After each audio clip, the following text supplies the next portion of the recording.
toda bebendo e ele dá mais bebida para eles. Você tem que levar em consideração que a mãe de Jesus que falou. A mãe de Jesus falou assim... Filho, E faltando vinho, tudo, a mãe de Jesus lhe disse, não tem vinho. Filho, Sim, mas aí de casamento novo eu sem volto vinho à é uma pergunta. vergonha. Volta a pergunta. Tá todo mundo já bebido. Ele dá mais bebida realmente, alcoólica? porque, Onde é que tá a moderação? Mas pera, mas não tinha mesmo? Porque olha só, e foi também convidado... Olha só, vamos refletir aqui, ó. E faltando vinho, a mãe de Jesus lhe disse. Ou seja, a gente não tem informação de que o vinho tinha acabado. A gente tem informação de que estava faltando vinho. Não, tinha acabado. Como? Cadê? Aqui, olha, quer ver? É porque você tá lendo uma tradução. Nem a NVI, você tá lendo outra tradução aí meio... A versão que o Pia escreveu. Aqui, e olha o que está escrito aqui, ó. Olha só. Olha aqui, olha o capítulo 2, Agora, verso 3. É o combate da palavra. Tendo acabado o vinho, a mãe de Jesus lhe disse, eles não têm mais vinho. Não, acho que você está criando isso daí. Não, olha aqui. Mas o tom de voz dela já era meio arrastado. Acabou vinho. Mas olha aqui, ó. Acabou vinho. Mas olha o que vem aqui agora, ó. E disse-lhe, todo homem põe primeiro o vinho bom, e quando já tem bebido bem, então inferior. Mas tu guardaste até agora o bom vinho. Realmente já tinham tomado uns vinhos. Pensa assim, depois que você tá meio ele bêbado... Ele tava dando vinho bom no final. Pensa que você tá meio bêbado, você toma uma parada mais doce, parece que é melhor, entendeu? Então pode ser que... Mas calma, às vezes tem um sentido. Pode ser. Como é que é? Não, álcool não é um gosto também, agradável, né? Você não tava lá também pra ser. Eu sei, mas álcool não é um gosto agradável. Então, filho, vai no mercado comprar vinho. Sem álcool, pode ser mais agradável, realmente. Olha, parece que é mais gostoso. Agora, na boa, Aquele assim, que quer defender mesmo. Eu tô defendendo. Eu respeito, é lógico. Você sabe que a gente sempre tem ponderações diferentes, mas respeitosas. No passado, uns 40, 50 anos para trás, igreja evangélica e protestante era abstêmia. Pastores e membros todos. De um tempo para cá, menos os luteranos. Os luteranos sempre gostavam. O Lutero gostava de uma cervejinha e tudo mais. Mas, geralmente, os outros batistas, presbiterianos, eram abstêmios. De um tempo para cá, começaram a flexibilizar isso aí. E eu tenho em casa documentos falando que o grupo de risco com maior para alcoolismo são pastores e padres. Padres por causa do vinho da missa. Isso aqui não é o Rodrigo falando para detonar, não. Tem artigo científico publicado nisso. A quantidade de padres. Eu dei aula numa faculdade evangélica, que não vou falar qual, que eu substituí um professor, pastor, que o problema dele era o alcoolismo. Já conversei com um médico cardiologista, que aquela velha história de um pouquinho de vinho todo dia é bom para o coração, ele falou assim, a Associação de Medicina nunca vai recomendar isso, porque ninguém vai ficar só num tantinho. Alguns podem ficar, outros não. Pessoal parte da linha. Então, assim, eu respeito quem tem diferente, mas eu, particularmente, eu assumi a postura da abstinência de vinhos e qualquer outra coisa. Mas Rodrigo, por que está escrito vinho, então?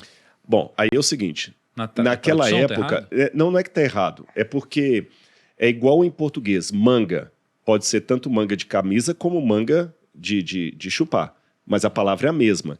Em inglês você tem duas palavras diferentes. Você tem mango e sleeve.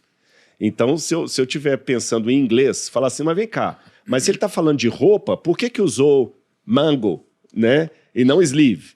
É porque em português a gente tem uma só palavra para as duas coisas. Em grego, a palavra para vinho, você tem algumas palavras, mas uma das principais é a palavra oinos. Oinos, que significa tanto o vinho alcoolizado como o suco de uva. Em hebraico, yain, que também significa tanto o vinho alcoolizado como o suco de uva.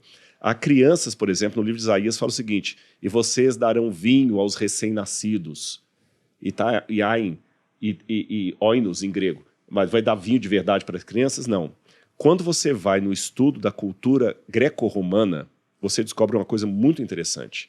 O vinho alcoólico, que o vinho só dá uma vez por ano a uva, né? Tem essa questão. Como é que você vai mantê-lo não alcoólico o ano todo? Eu vou explicar isso daqui a pouquinho. Na cultura greco-romana, o vinho alcoolizado não era de bom tom. Eu vou fazer uma comparação e vocês vão entender. É como a maconha. Eu sei que tem muita gente que usa maconha. Tem professor universitário que usa maconha, tem alguns que brigam para a legislação da maconha, etc, etc, etc. Mas o fumar maconha ainda é uma coisa abjeta. Tanto é que se eu chegar aqui fumando uma maconha, você não vai ter podcast. Já deu rolo no passado alguém que fez isso. Sim. Não é isso? No passado, o pessoal... Inclusive esse daqui saiu de lá e veio para aqui.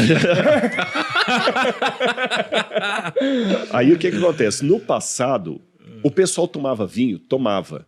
Mas nas noites romanas, nos cultos a Baco, mas quando você pega os filósofos estoicos, os epicureus, você pega, por exemplo, as meditações de Marco Aurélio, que era imperador de Roma, detonam com isso. Detonam com isso. Então você nota que não era comum, mesmo na Roma pagã, o consumo de vinho.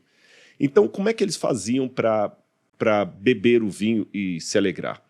Eles pegavam, quando o vinho alcoolizado, eles pegavam sempre um pouco de vinho para misturar com a água, porque é o que purificava a água. Não tinha ideia de filtro. Por isso que Paulo fala com Timóteo, não bebe só água, não toma um pouquinho de vinho também, por causa da dor do seu estômago. Era vinho medicinal. E uma das coisas, a gente tem, Plutarco fala sobre isso, você tem em Tácito, vários autores romanos, o vinho puro, alcoolizado, sem mistura de água, não era bem-vindo. No Apocalipse, quando Deus vai falar das pragas finais, que a cólera de Deus está caindo, fala o seguinte, e eles beberão do vinho da cólera de Deus, preparado sem mistura. Olha que interessante essa expressão, preparado sem mistura, porque o vinho era misturado com água para você não se embriagar. E eles faziam também muito vinho de uva passa para virar um suco de uva. Então, agora é lógico, há momentos na Bíblia que Deus tolera aparentemente o vinho, por exemplo, Noé se embriagou porque descobriu o poder ali, não há nenhuma repreensão de Deus e tudo mais. Só que a revelação de Deus ela vai progressivamente modificando. No Antigo Testamento também o cara casava com 2 mulheres. Jacó casou com 2 mulheres. Depois Cristo já foi tirando isso. No Antigo Testamento havia alguma tolerância, algumas práticas. Até você falou, vamos fazer um dia a diferença de Deus no Antigo Testamento para o Novo, que Deus aos pouquinhos vai mostrando que não é bem assim. Eu hoje, Rodrigo, particularmente, mas eu tenho que deixar bem claro para a galera que está assistindo, há teólogos que discordam de mim. Não estou querendo ser o dono da verdade, não. Eu só estou falando da minha experiência. Eu, Rodrigo, particularmente, com base em tudo o que eu já vi sobre a bebida alcoólica, eu tomei a decisão de ser abstêmio.